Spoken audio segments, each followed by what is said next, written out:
Bonjour et bienvenue à Cultivons leur potentiel, le balado qui s'intéresse à ce qui fait grandir nos jeunes et les adultes autour d'eux. Hein, j'arroche au début.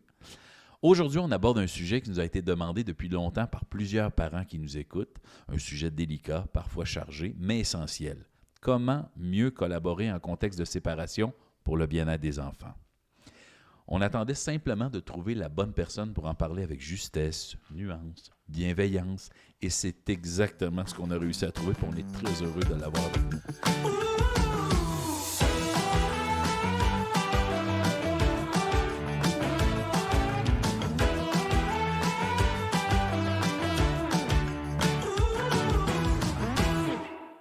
Mais avant d'aller plus loin, on prend un petit moment pour remercier chaleureusement la Bibliothèque municipale de Rouyn-Noranda qui nous accueille aujourd'hui. Wouhou! Et voilà, on enregistre en effet devant public aujourd'hui. Alors merci aux gens qui se sont déplacés d'être là. C'est vraiment précieux de vous avoir avec nous. Maintenant, je vais me permettre une petite parenthèse personnelle. C'est rare qu'on fait ça à part dans mon épisode. Hein? Depuis quelques mois, je suis moi-même en mode coparentalité. Donc, c'est vraiment bizarre qu'on ait ça comme thème. Là. On est vraiment dedans. Comme bien des parents, j'apprends cette nouvelle réalité sur le tas, avec ses défis, ses ajustements, ses remises en question. Donc, le sujet d'aujourd'hui me touche particulièrement.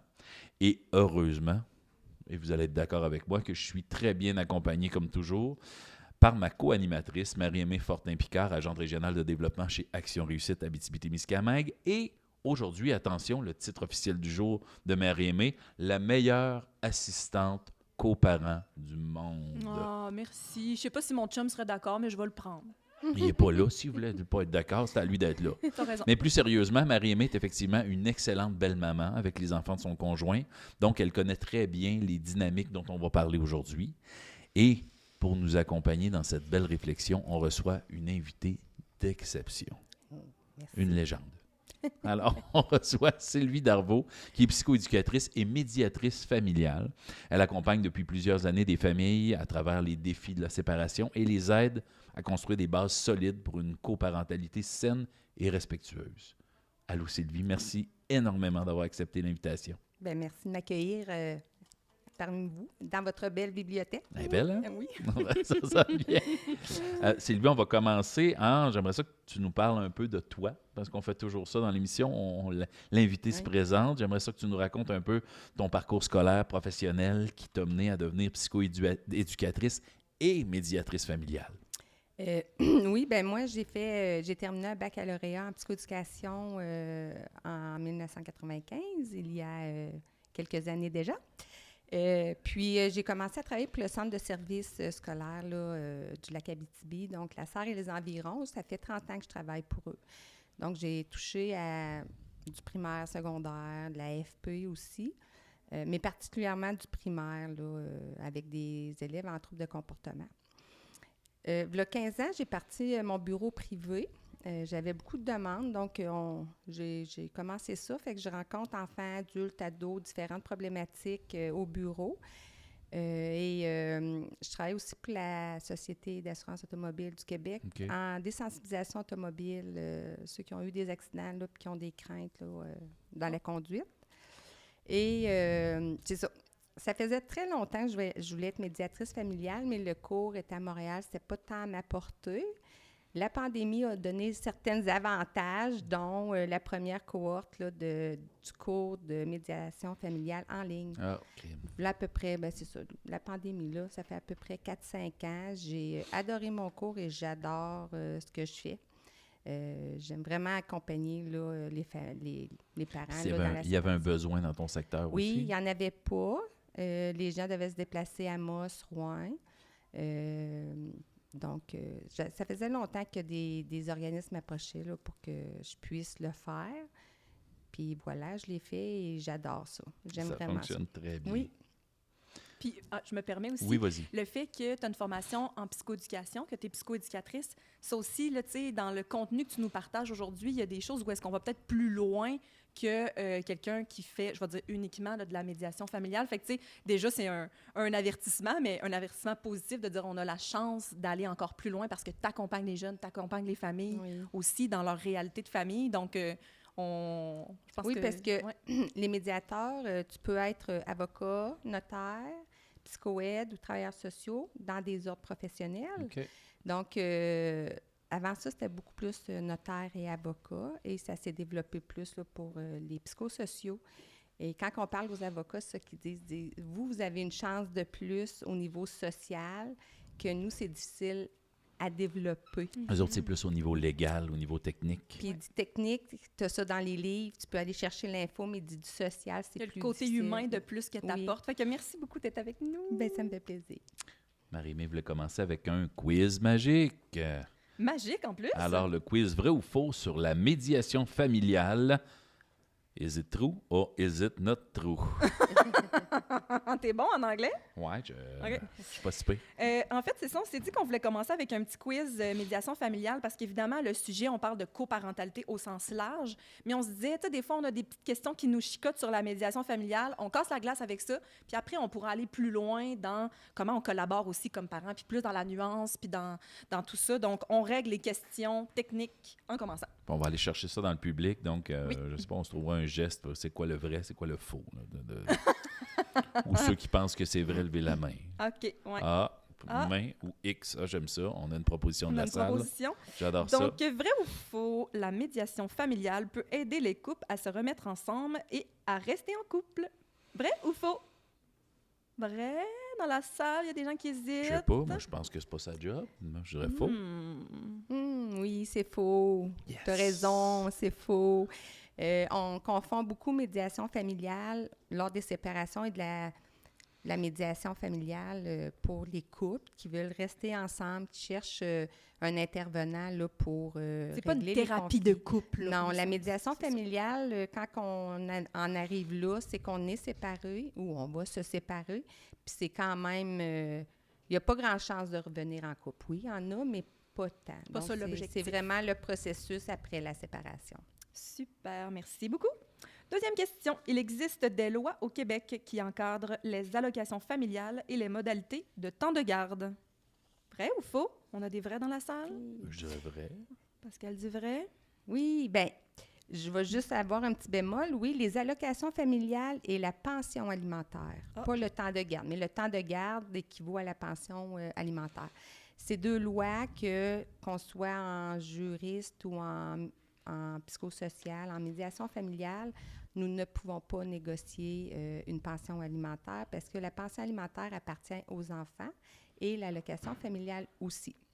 Donc, tout le reste, on peut négocier, on peut trouver des arrangements, des ententes, sauf la pension familiale et les allocations familiales.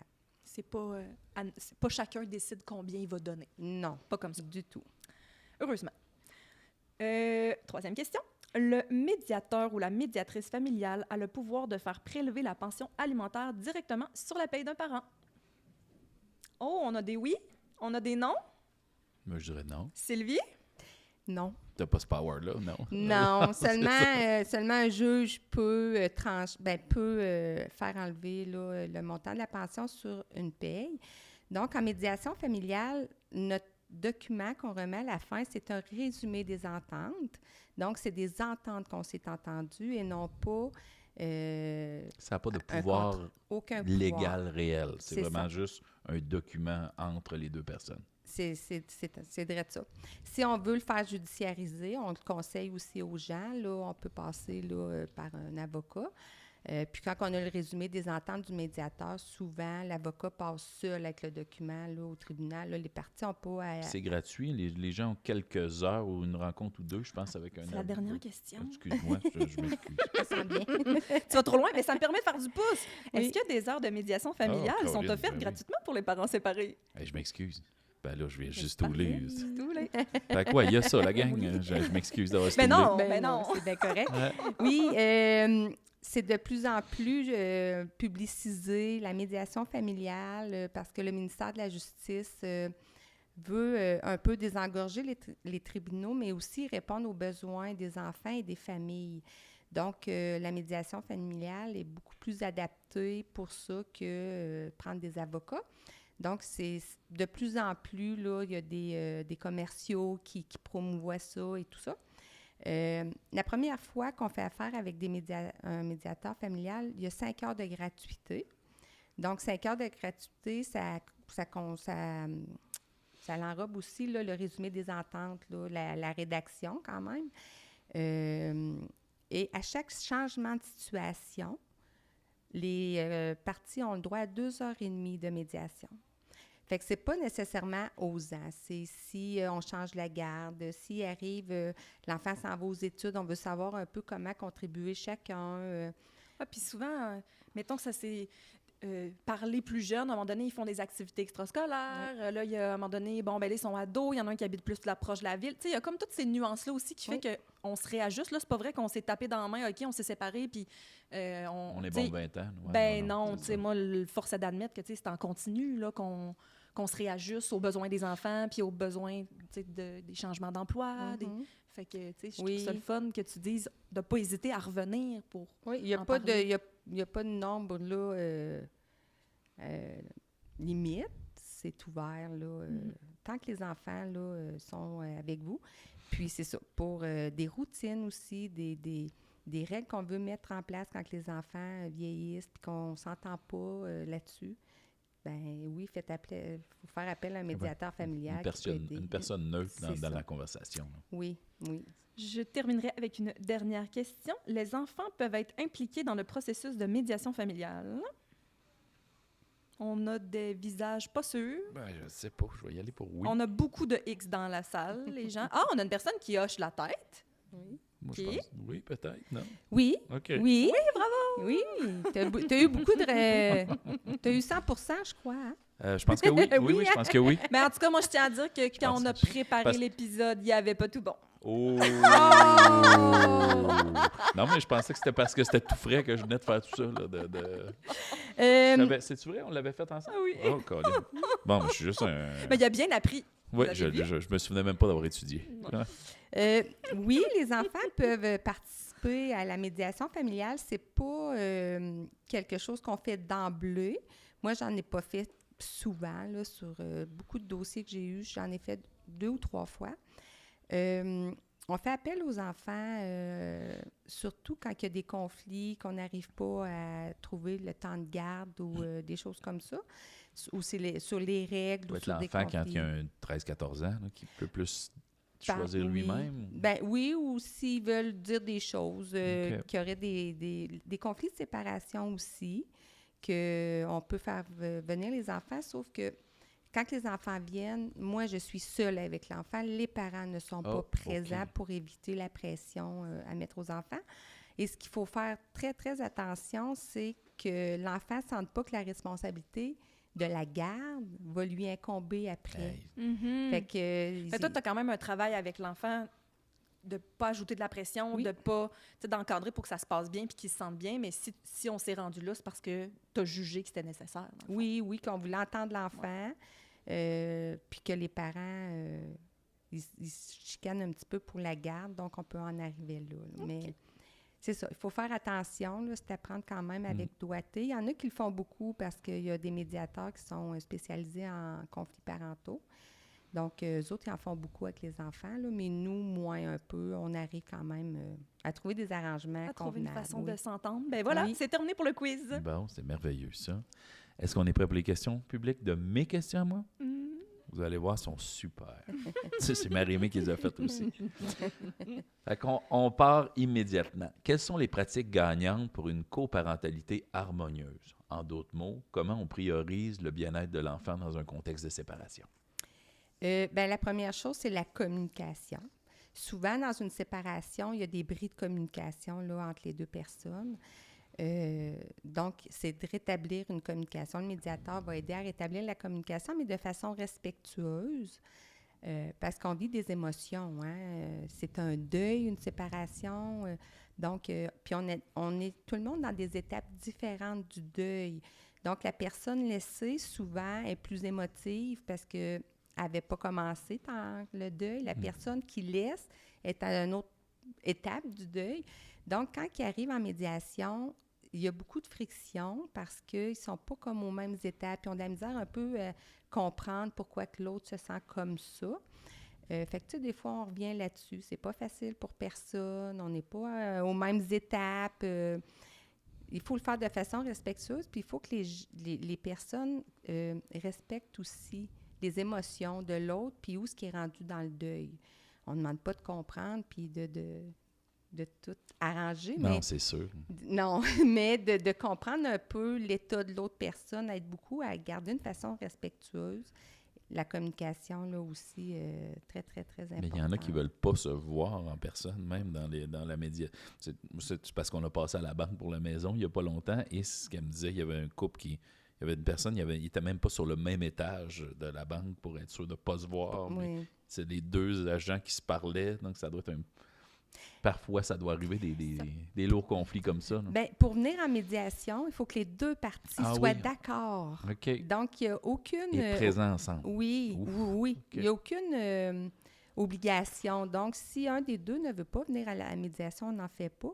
Et oui, c'est toujours les deux ensemble. Donc, ça, la première rencontre, c'est très clair avec les parties que si on a communiqué, c'est toujours à 3. Jamais moi avec juste un, pour éviter un peu que l'autre personne pense qu'il y a un parti pris. Exact. Fait Mais que tu sais, ouais. J'étais pour dire, ben, non. tu sais, pour ma question, je pensais oui à la médiation familiale, mais tu sais, vraiment plus large dans un contexte de séparation. Il y a des pratiques gagnantes que ça fasse 5 ans qu'on est séparés, que ça fasse 10 ans, que ça fasse Mhm. Ben, 6 mois. ça reste dans la Il communication. y a quand même comme la tu dis. communication, il y a des, tu sais, tout au long, il faut s'ajuster aux émotions de l'autre, au vécu. Il y a un nouveau conjoint, il y a une nouvelle conjointe. Fait que, tu sais, c'est bien aussi de se rappeler ça, de dire on n'est pas toujours à la même étape, on n'est pas... La Même si- cohérence, ouais. prioriser l'enfant. Oui, oui. Bien, les besoins, on revient beaucoup quand il y a plus de friction entre les parents sur les besoins de l'enfant. C'est quoi le besoin à lui prioritaire? Oui, nous aussi, on a des besoins qu'on peut identifier, mais c'est l'enfant qui est au centre de la médiation et ça, on revient souvent là-dessus. C'est pas mon besoin, c'est pas ce que moi je veux, c'est qu'est-ce qui va répondre aux besoins de l'enfant. Fait que ça l'aide aussi à ramener une communication entre les parents. C'est plus toi, moi, c'est l'enfant. Fait que ça l'aide grandement, là, ça aussi. De dire notre but commun, c'est le bien-être de notre enfant, on va trouver une façon de s'entendre. Puis la séparation a le moins d'impact négatif sur les enfants. Oui, parce que les parents se séparent, mais les enfants se séparent. Mhm. Et souvent, les parents oublient ça un peu. Tu sais, c'est comme j'ai de la peine, c'est moi qui vis quelque chose, mais oui, l'enfant vit quelque chose Sa aussi. cellule familiale a éclaté, là, Oui, l'enfant. ben oui, tout le deuil de plus être avec mes deux parents, de plus avoir une vraie famille, parce que les enfants vont souvent dire ça, moi j'ai plus de famille, j'ai plus... Donc, quand que les parents prennent le temps d'écouter les enfants, eux autres aussi vivent quelque chose de difficile. Hey, hein? Et puis de changer de maison, l'horaire, tu sais, là, nous... Les enfants étaient jeunes, là, quand je suis rentrée dans leur vie, ben on a, tu sais, le petit calendrier, quand est-ce qu'ils vont chez maman? C'est quoi la couleur préférée à maman? Alors, on va le mettre sur le calendrier, c'est en couleur, quand est-ce que tu y vas? Parce qu'à un moment donné, ils demandent, quand est-ce qu'on va chez maman? Quand est-ce que tu dis, je le sais, c'est pas parce qu'ils n'ont pas envie d'être ici, c'est qu'ils ont besoin d'un repère dans le temps. Puis c'est normal, ils sont tout petits. Fait que, tu sais, je trouvais qu'il y a des façons de faire aussi, de dire, ben on va prendre la couleur préférée à maman, on va le mettre dans le calendrier, puis... Comme ça, au moins, quand on est ensemble, puis, tu sais...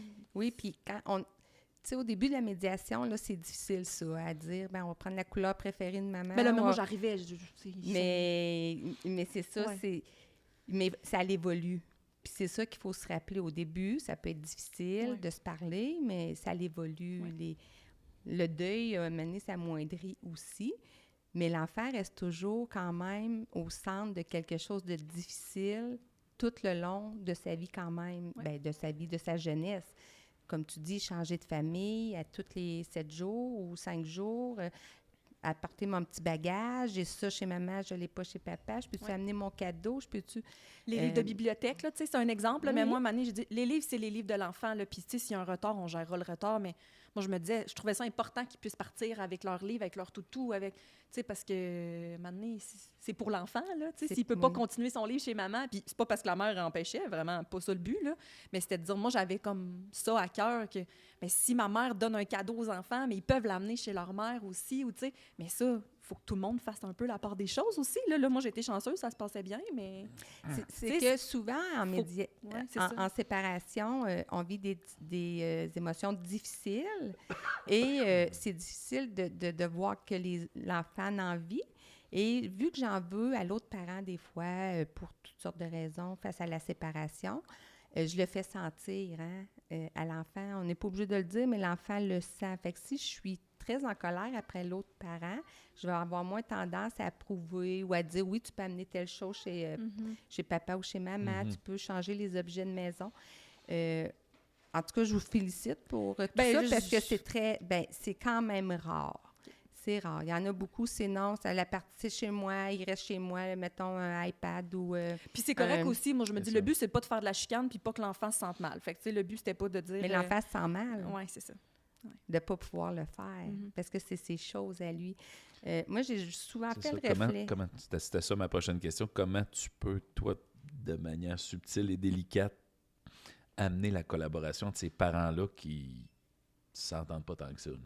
Bien, comme ça, là, en revenant sur l'enfant, ce que l'enfant vit. Comme je disais au début, moi, j'ai la chance, je suis psychoéducatrice, donc je connais les étapes du développement de l'enfant, je connais un peu tout le processus.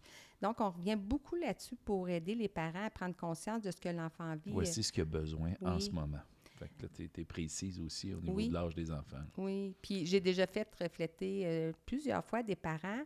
Accepterais-tu aux semaines, de prendre ta valise et de changer de maison pendant 7, 8, 10 ans?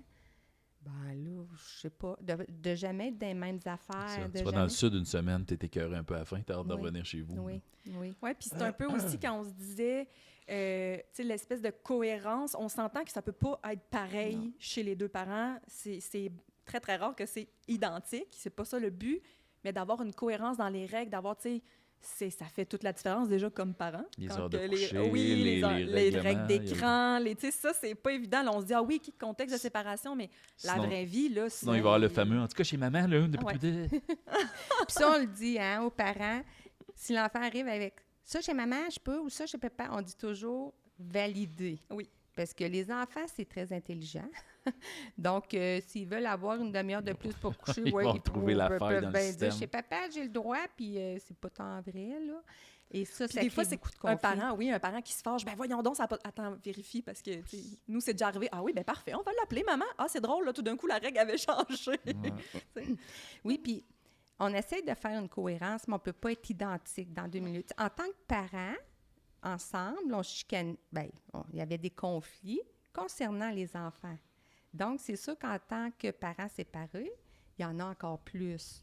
Donc, on ne peut pas avoir une cohérence 100%, mais des routines de vie, routine du matin, routine du soir, qui soient quand même égales. Il se couche à 7h30 chez maman, à 8h chez papa, c'est correct, il y a comme 30 minutes là, de différence, mais des fois qu'il n'y ait pas de routine, par exemple, chez papa, puis qu'il se couche à 9h, là, ça fait un clash un peu, ça a un gros impact. Donc, avoir des routines de vie quand même similaires, matin, soir. Fait que toi, tu te bases sur le développement de l'enfant pour faire, voici l'importance des routines. Tu sais, j'imagine que c'est ça que tu fais. Là. On ramène aux besoins de l'enfant. Tu n'es pas en train de dire, faites des routines pour fâcher le papa ou pour avoir fâcher la maman. Avoir maman. des tâches similaires aussi, peut-être, si il fait son lunch lui-même ou il fait sa chambre. Ça, c'est dur. Ça, c'est difficile à le faire, mais tu sais... Oui, ça serait très bien. Soit une princesse à une, puis là, qu'il y ait plein de tâches à l'autre parent, ils vont en entendre parler. Là. Oui, beaucoup. C'est pour ça les routines, c'est quelque chose d'important. Les règles aussi générales, OK? S'il y a des règles sur les cellulaires ou les tablettes, des règles plus générales, on essaye d'avoir une cohérence. Là. Mais c'est ça, c'est pas facile. Non, c'est ça. On n'est pas ici pour dire que c'est facile, mais de dire, on se ressent sur l'enfant, puis on traverse ça. Oui. Pour quelqu'un qui l'apprend sur le tas, mettons moi, quels sont les besoins de l'enfant à prendre en considération et les réactions à surveiller? Bien, les besoins à prendre en considération, ça dépend de l'âge, mais les besoins à prendre en considération, c'est toujours que l'enfant, là, peu importe ce qui s'est passé entre les parents qui a causé la séparation, il va aimer ses parents, les deux de la même façon. Donc, il faut toujours avoir conscience que l'enfant a besoin de ses deux parents, surtout de nos jours, les papas sont très impliqués. Donc, oui, ils ont des droits autant que les mamans. Donc, il faut qu'on réponde à ces besoins-là, d'être en contact régulier avec chacun de leurs parents, d'avoir des routines, d'avoir... Pas s'en servir comme messager de guerre aussi. Je le vois souvent à l'école, je suis enseignant, le jeune fait... Que l'enfant soit pas je suis pognante les deux, ils se parlent plus, puis c'est moi qui envoie les bêtises d'un bord à l'autre. Ça, c'est épouvantable. Oui, Tu oui. diras à ta mère, t'as l'affaire. On fait vivre aux enfants des choses qu'on n'accepterait pas en tant qu'adulte de vivre, puis on s'en rend pas toujours compte. Les traits à regarder chez un enfant, c'est vraiment la tristesse, hein, quand il est plus triste, plus renfermé, qu'il y a moins d'amis, ou au contraire, qui fait des crises de colère qu'il n'avait jamais fait. C'est des signes qu'il y a peut-être besoin d'aide concernant notre séparation et on n'est peut-être pas les meilleures personnes pour l'aider. Donc, il y a plein de places qui peuvent aider les enfants. Là, Un suivi psychologique. Oui. Oui. Ça, des fois, c'est des régressions. Des fois, c'est temporaire. OK, là, l'enfant, il faisait plus pipi au lit, il se remet à faire pipi au lit. Puis là, tu fais « Ah, OK. » Ou la doudou. Ou puis là, tu dis « OK, il y a un petit quelque chose. » Ou l'anxiété qui embarque. L'anxiété, beaucoup. On prend soin, puis après ça, on peut comme reconstruire, mais se dire ça peut être normal, là, un enfant qui était propre, qui ne l'est plus. Oui, très normal. Puis, tu sais, j'aime entendre l'anxiété. Beaucoup d'enfants de parents séparés sont beaucoup plus anxieux. J'ai pas de recherche là, ou de statistiques, là, mais de ce qu'on observe, juste les transitions. Quand je m'en vais chez maman, quand je m'en vais chez papa, c'est après l'école. Quel autobus je vais prendre ce soir? J'ai un autobus chez papa, maman. J'ai un autobus quand je m'en vais. Je change d'autobus, je change de quartier. C'est beaucoup de choses. Fait que, tu sais, moi, j'aime bien quand tu disais des calendriers, bien, avoir un calendrier scolaire aussi dans l'agenda. Ce soir, on s'en va là. Ou, tu sais, il y a des parents merveilleux, là, qu'un enfant était très anxieux. Un exemple que j'ai, qu'on a dit, est-ce que c'est possible qu'il soit toujours au service de garde le matin et le soir? Plus de transport, puis plus d'affaires à savoir, je m'en vais où à soir. C'est déjà compliqué. C'était trop anxiogène pour l'enfant. l'enfant. Oui, là, puis les parents ont dit oui, puis l'anxiété de l'enfant a beaucoup diminué parce que peu importe, il savait qu'après l'école, il s'en allait là, puis c'est aux parents à gérer qui venait le chercher. Parfait.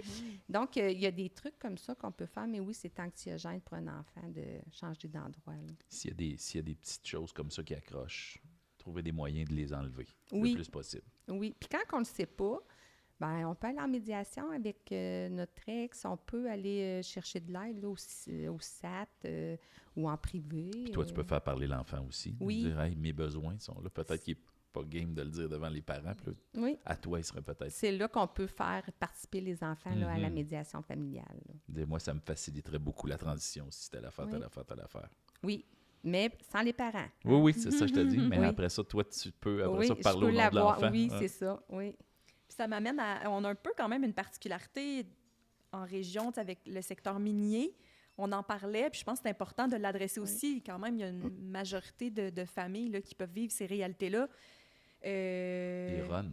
Les fameuses runs. Comment vous délez avec ça en médiation? Parce que là, J'ai beaucoup d'amis, moi, séparés, de femmes, qui, effectivement, ils disent que c'est pas la même affaire. Ils vont l'avoir 3 semaines, l'enfant. Ils vont l'avoir, même au niveau les financier. salaires, là, c'est beaucoup. Bien, il y a 2 grosses réalités. Un, les temps de garde, puis l'autre, financier. Mais pour les temps de garde, qu'est-ce qui est particulier? C'est ça, des fois, c'est des runs de une semaine, 7-7, 14-7. Il y en a que c'est 21.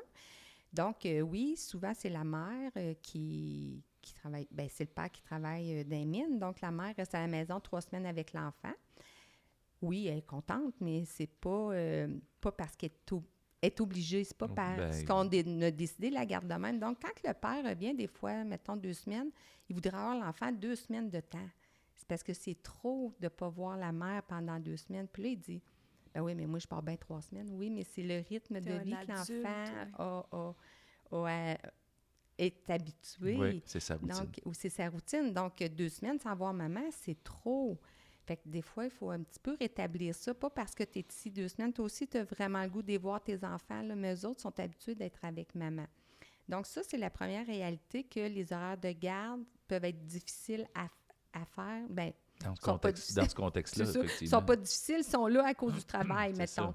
Et l'autre chose, oui, c'est les montants de pension alimentaire qui diffèrent beaucoup parce que souvent, les personnes qui travaillent dans les mines, ils ont un très gros salaire. Donc, souvent, les femmes, dans des contextes de run, doivent mettre leur propre carrière de côté pour compenser le travail du conjoint, souvent masculin. Oui, compenser l'absence du père.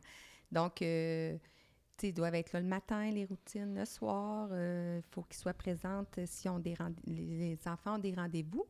Donc, il y a beaucoup de mamans qui n'ont pas des gros revenus. Ce qui fait en sorte que la différence entre le revenu du père et le revenu de la mère est très important. Fait que les papas se retrouvent à payer des pensions alimentaires plus élevées, ce qui fait aussi souvent un peu de chicane.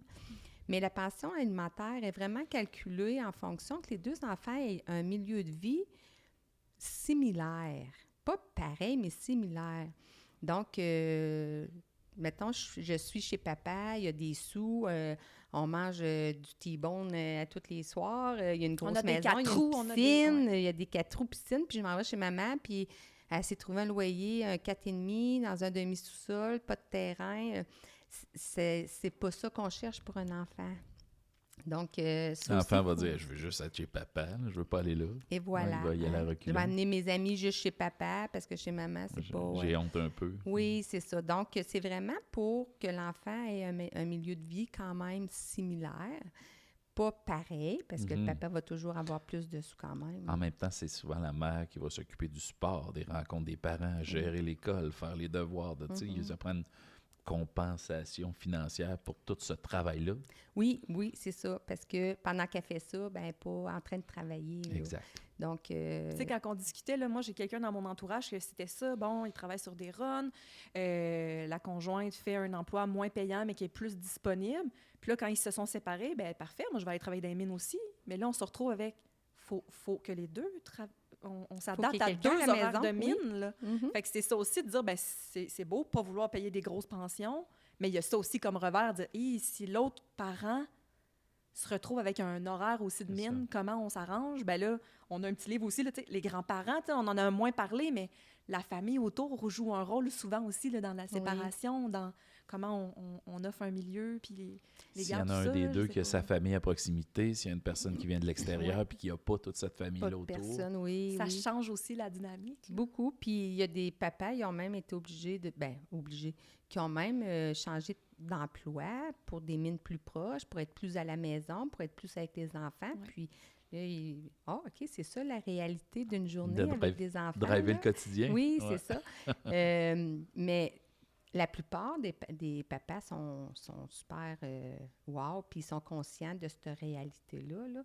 Mais c'est sûr que des fois, ça paraît être des gros montants, puis ça peut faire peur. Mais toi, tu l'expliques. Tu sais, quand on disait tu l'expliques, puis moi, j'aime ça quand tu nous ramènes aussi, hey, comme adulte, on voudrait-tu vivre ça? Est-ce que moi, je voudrais une semaine sur 2 pouvoir manger n'importe quoi, puis la semaine d'après, ben, je vais manger... être restreint. Être restreint. Fait que, il y a ça aussi de se dire, est-ce qu'on voudrait ça, nous, comme adultes, ou est-ce qu'on voudrait ça pour nos enfants? Ben là, on prend un pas de recul, puis on... Oui, parce que ça reste ton enfant. Là, des fois, même à la banque, on en jasait, puis je disais, non, je veux vendre la maison le moins cher possible pour que les enfants puissent manger. Si je vends la maison trop cher, il va y avoir moins de revenus, il va y avoir donc, tu sais, Puis la madame de la banque était bien impressionnée, fait que ça doit être rare des gars qui ont ce conscience-là. Oui, très rare. Elle me regardait comme si j'étais un extraterrestre, puis ça me semble logique. Là, Mais c'est sûr que quand on se sépare...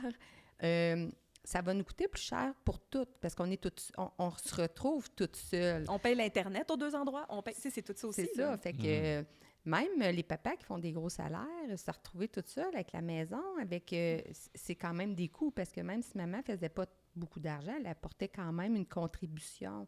Donc, c'est déjà plus cher habiter seul que partager les coûts. Donc, au début, ça aussi, s'il n'y a pas d'autres conjointes impliqués là, dans la vie des parents, des parents qui se séparent, c'est difficile là, au niveau financier. Là. Oui, beaucoup. On va parler des étapes de la médiation familiale. Donc, on a, moi, Marie-Aimée m'a mis des étapes. C'est les étapes 1, 2, 3, 4, 5. Bien, c'était un peu pour savoir à quoi s'attendre. On dit aux parents, ça se fait pas en 15 minutes, il y a des rencontres gratuites. De quoi vous parlez? Qu'est-ce qui se passe? Des fois, c'est le fun d'avoir un aperçu. Fait que j'avais aimé ça. Tu nous avais dit des petites étapes, puis je te laisserai aller avec ça. Il y a l'accueil, là, puis on prend un peu le pouls, là, comment que la séparation s'est passée et tout ça. Il y en a des fois qui sont comme réticents. Mais comme j'ai dit au début, c'est pour un peu mettre la table, savoir où est-ce qu'on en est tout le monde dans la séparation, puis comprendre l'autre personne aussi. On regarde s'il y a déjà des arrangements de garde qui ont été faits. Donc, la première étape, c'est vraiment là, la garde des enfants. c'est la priorité, où est-ce qu'ils vont aller, à quelle fréquence et tout ça pour stabiliser tout de suite là, les enfants. Suite à ça, on fait le calcul de la pension alimentaire parce que les parties ont besoin de savoir aussi comment ils vont faire là, Faire avec leur budget. faire leur comprendre. budget. Exact. Oui. Et ensuite, ben là, on a les biens là, qu'on sépare, les biens et tout ça. Ouais. Et il y en a de moins en moins, mais il y a des couples mariés encore.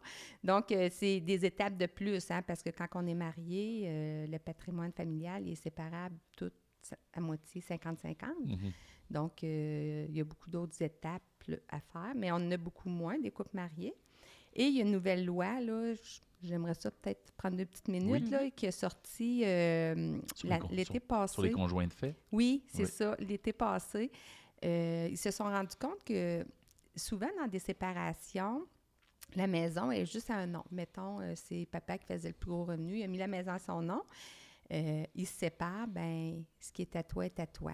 Donc, papa partait avec toute la maison, maman, elle avait comme pas grand-chose, ou vice-versa. Même si elle avait contribué à acheter Oui. les meubles, acheter Oui. tout ce qui contient la maison. Oui. J'ai une amie qui a vécu ça. Là, de tout ce qui était dans la maison, je l'avais payé, puis lui, il avait la maison.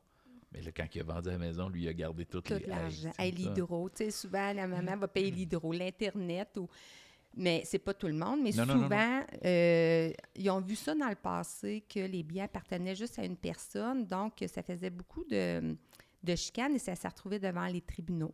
L'année passée, la nouvelle règle qu'ils ont mis en place, la nouvelle loi, c'est que tout enfant qui est né là, après le 1er juillet là, 2025,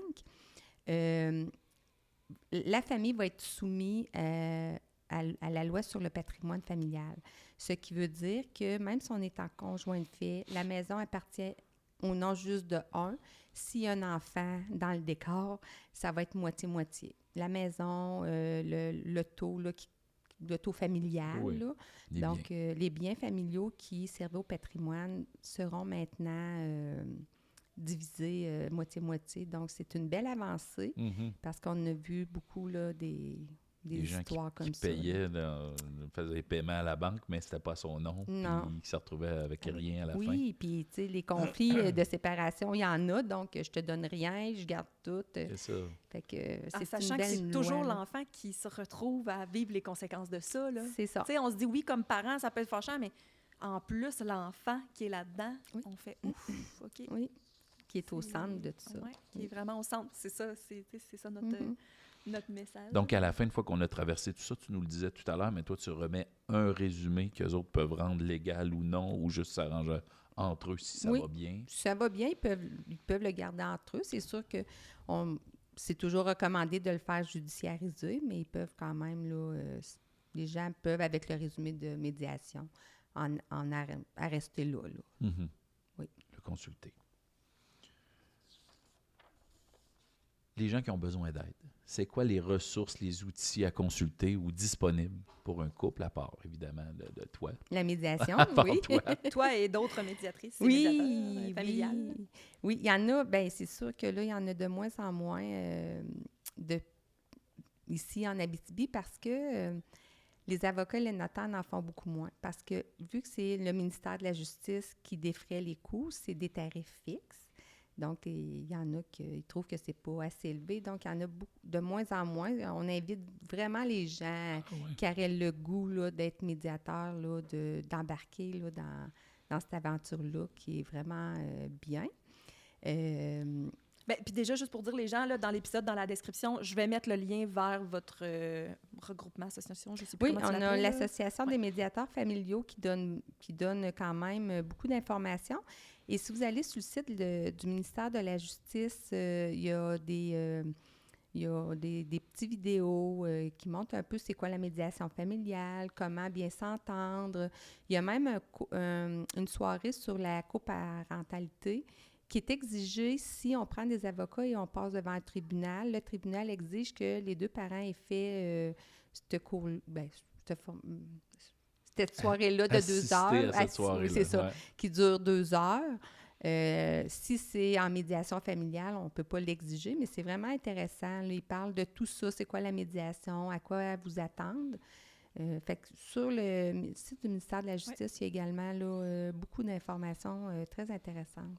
Que j'avais trouvé. Puis il y avait aussi sur RV Paternité, beaucoup d'informations sur la coparentalité aussi. Fait que ça, c'est bien le fun pour, entre autres, les papas. Mais tu sais, moi, je suis pas papa, puis je suis allée lire, puis je trouvais ça très cool aussi. C'est des beaux outils visuels. Qu'est-ce que l'enfant peut vivre? Qu'est-ce qu'on peut faire comme parent? Vraiment, là, des très, très beaux outils que je vais mettre en lien aussi. Je te les avais envoyés. Oui. C'est vraiment bien fait. Ah oui. Puis c'est ça nous remet l'enfant, c'est quoi ses besoins. Puis je me souviens aussi, quand on discutait, là, je me permets de refaire du pouce, tu disais, tu sais, des fois, c'est difficile de se centrer sur les besoins de l'enfant. Nous, on a nos besoins. Bien, des fois, tu disais, on va dresser les besoins du parent, de l'autre parent, puis de l'enfant, puis on trouve une façon d'y arriver dans tout ça.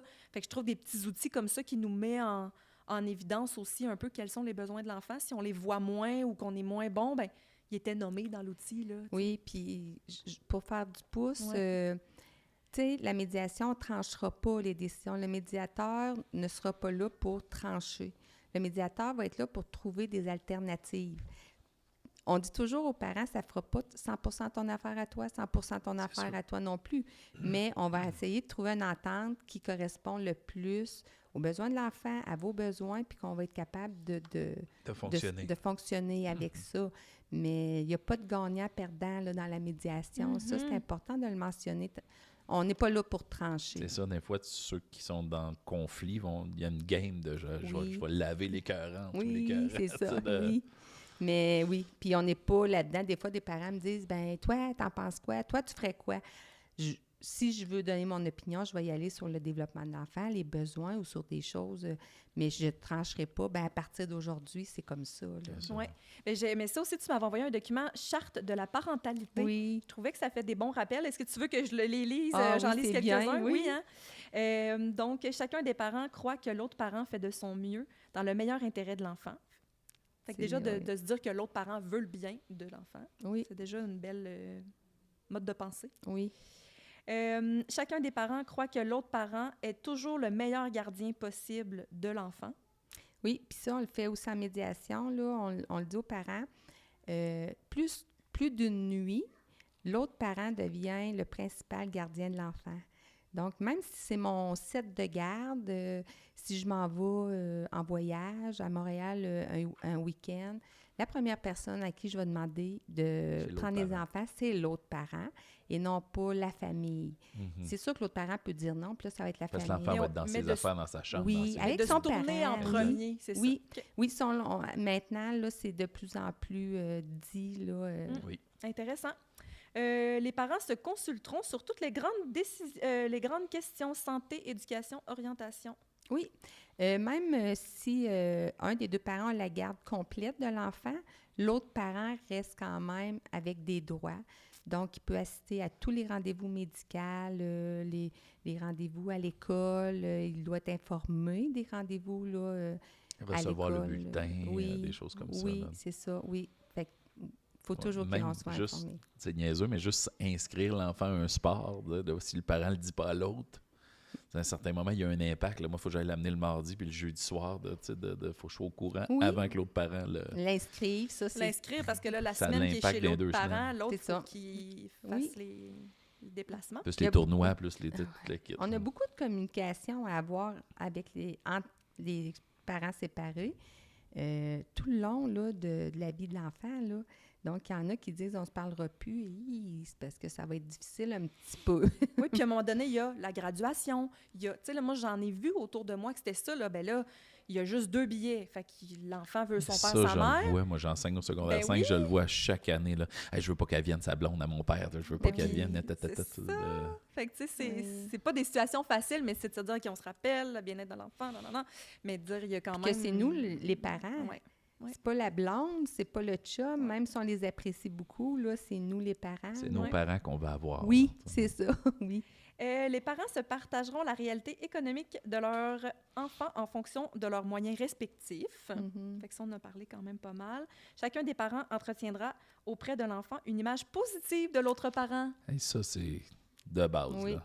Oui, oui. Ben, c'est de base, mais c'est Oui, oui. Ben, des souvent fois, pas respecté. Non, c'est ça, j'entends C'est des bien, histoires d'horreur c'est ta souvent. mère. je Oui.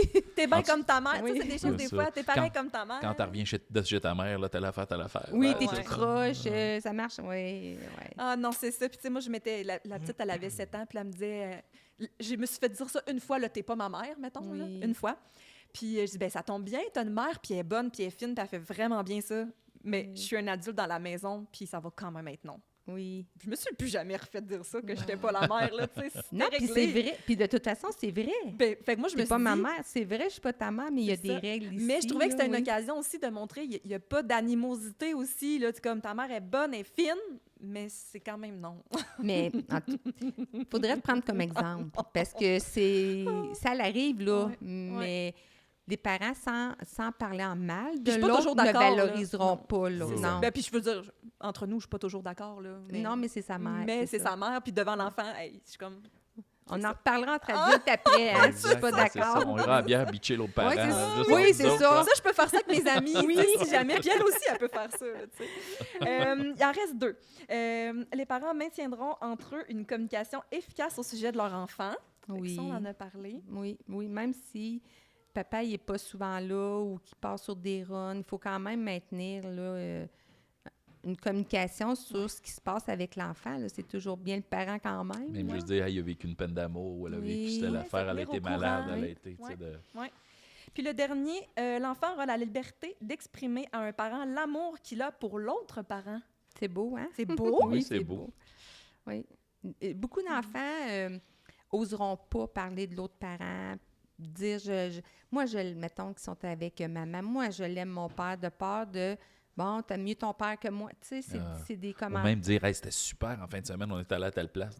Oui. Hey, ils sont allés dans les Oui. montagnes russes avec leur mère. Là. Quel beau voyage. Oui, mais il y en a qui. Bon, c'est ça, lui est capable, moi, je suis pas capable. Puis là, tu vas Ouais, aimer- je comprends. Il faut vraiment se parler en tant que parent. Quand on devient coparent, là, on a un Il faut exercice se mettre de côté nous-mêmes, là, Oui. de nos Oui, émotions. c'est ça. Ben, puis j'ai envie de dire, faut pas. Moi, j'aurais pas envie de dire, faut se mettre de côté. Je pense qu'il faut choisir à qui on parle, puis qu'est-ce qu'on travaille. Oui. Il y a des choses que je peux dire à mes amis que je dirais pas aux enfants à mon chum. Il y a Non. des choses. Mais il faut pas, C'est ça, faut pas laisser parler nos émotions. Non, c'est Ouais. ça. C'est ça. Puis il y a des choses que les Faut être dans enfants le n'ont pas à cérébral, savoir. ouais, c'est ça. C'est ça. Puis de dire, comme adulte, je suis l'adulte dans cette situation-là. Puis si j'ai des choses à régler, j'irai voir un psychologue. Oui, là. Tu sais, oui. j'irai régler ça ailleurs. C'est pas à l'enfant d'absorber tout ça. là. Ouais, Non, puis tu c'est sais, ça. j'ai un couple présentement là, en médiation familiale. C'est beau, la maman a de la peine. Elle arrive à tous les fois en pleurant et tout. Et les enfants demandaient du 7-7. Là, ils ont 10-11 ans. Puis ça y brise le cœur parce qu'elle voudrait les voir plus souvent. Mais elle dit, ils sont bien là-dedans. Ils veulent pas trop se charrier d'une place à Ouais. l'autre. Fait qu'elle dit, je vais le faire pour eux, même si ça me déchire le cœur. Là, mais c'est comme, OK, C'est ça. c'est beau ça. C'est beau, Oui. c'est beau de prioriser Oui. l'enfant puis de dire, ben, Oui. quand les enfants seront partis, je pleurerai. C'est ça. Ben, c'est ça qu'elle fait. Et- Ouais. Ouais, c'est vrai. J'avais des petits Oui. outils à vous présenter. Oui, c'est vrai. On a préparé aussi une section livres pour les parents qui sont ici. Là. Il y a plein de livres sur le thème de la coparentalité et de la séparation dans le petit rack noir qui est là. Oui, merci, la bibliothèque, de nous préparer un beau petit rack. Puis là, ben, on a demandé les coups de cœur de Fanny, qui nous a dit, ah, ce livre-là, j'aime Ah, elle bien. est fine. Oh, elle est fine, Fanny. J'ai envie de commencer par celui-là. Regarde comme c'est beau.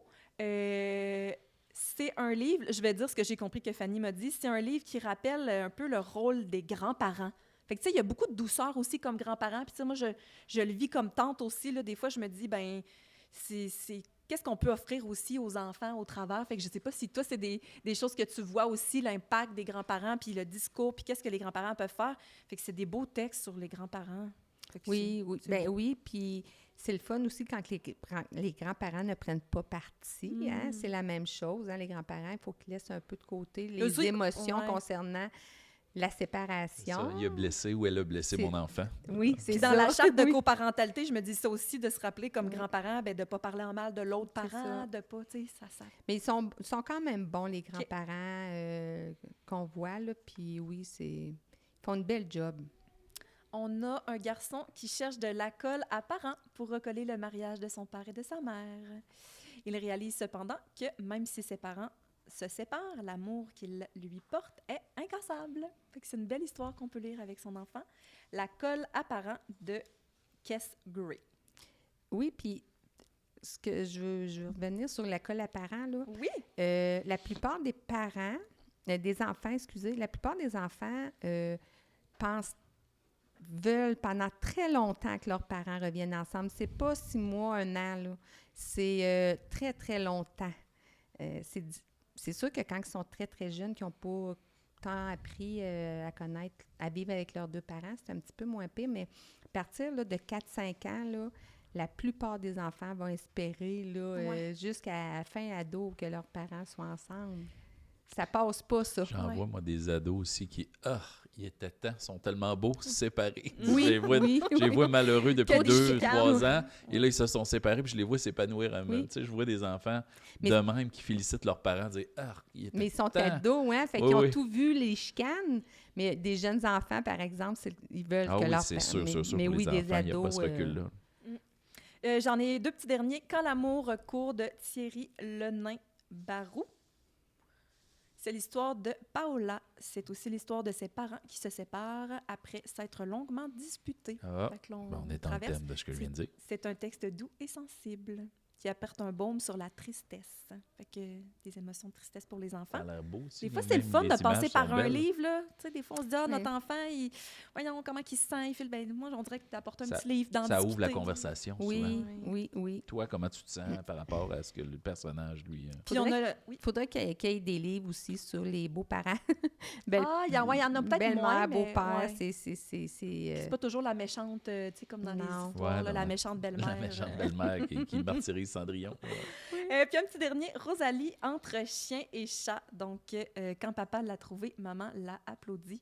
Maintenant, mes parents sont chiens et chats. On dirait une blague, mais ça ne l'est pas. Fait que là, on plonge dans ces souvenirs. C'est très joli. Fait que entre chien et chat, on peut faire un petit bout avec notre enfant aussi. On voit que là, ils sont en train de chicaner. L'enfant tombe au milieu. Fait que, tu sais, je me dis même dans le visuel, dans les images, tu sais, l'enfant est en petite boule dans une fleur. Je me dis, il y a quelque chose de le fun aussi qu'on peut...